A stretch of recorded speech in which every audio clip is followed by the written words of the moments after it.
စာဆောင်မနှုတ်ကိုစသားပါရယ်ဖေဝါရီလ4ရက်2026ခုနှစ်ဘုံဟုနေ့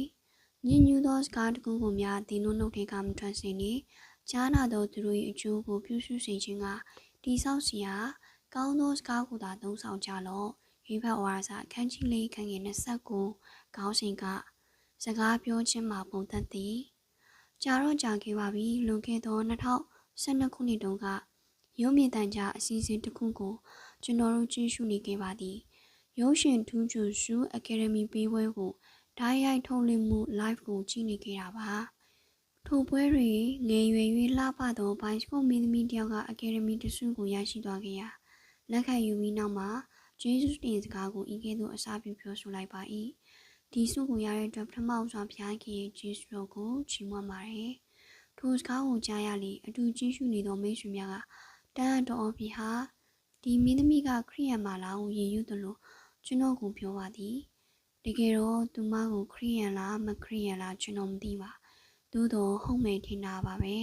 ဘုရားသခင်ရဲ့ကျေးဇူးကိုချီးမွမ်းနေဆိုတော့ယုံကြည်သူဖြစ်မှာပါဟုပြန်ပြောမိပါသည်ထို့နောက်မှာသူမတီးဆိုတရုပ်ဆောင်သောဓမ္မအတီးများကိုရှာဖွေနားထောင်ကြည့်ရှုကခေါ်အားယူရပါ၏မိတို့ဝင်ဖြစ်စေငယ်ရွယ်တော်လေအောင်မြင်မှုရှင်မြင့်ထက်သို့ရောက်ရှိနေခြင်းပါပဲနှိမ့်ချသောစိတ်နှင့်ဖျားခင်ကျေးဇူးတော်ကိုလူများကြားမှာဝန်ခံရသောသူမကိုလေးစားရပါသည်ဤစကားကလေးကပုံသက်တည်ကိုဖြစ်စေပါသည်တကယ်တော့နေ့စဉ်ရှောက်ရာတတ်တာလမ်းမှာအစင်မပြေလေဖျားခင်ကိုဖတ်ရန်၍အစင်မပြေသောအခါငါစူးစမ်းခဲ့လို့ပဲရုန်းကန်ခဲ့လို့ပဲငါကံလုံးဆောင်မှုကောင်းလို့ပဲဟုတွေးမိကဖျားခင်ကျေးဇူးတော်ကိုဝင်မခံနိုင်တာမျိုးလည်းရှိပါသည်ကောင်းသောအစာချုံမြိန်သောအောင်မြင်မှုကြီးမားသောပွဲထူးရှင်လန်းရသောနေ့ရက်များတာယာသောချိန်ကာလစသဖြင့်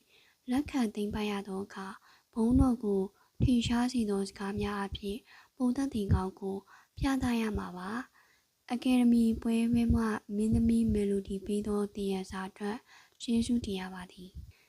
တမန်တော်ကြီးရှင်ပေါလုကခရိယန်လူများတို့အတွက်ကြီးမားသောစကားပြောခြင်းတရားစာနှစ်ခုကိုဩဝါဒဖွဲ့ပေးခဲ့ပါသည်ညဉ့်ညူသောကျိုးမဲ့စီသောစကားကိုမပြောရပါထိုစကားတို့သည်အခြားသူကိုမပြောရွှင်စလို့ဖျားခင်မနစ်သက်ပါအခြားသူတို့အကျိုးရှိစေသောစကားတိဆောက်စရာကောင်းသောစကားကိုသာပြောဆို၍ဖျားရှင်ဘုန်းတော်ကိုထင်ရှားစေဖို့အားထုတ်ကြပါစို့အားလုံးဖျားခင်ကောင်းချီးပေးပါစေ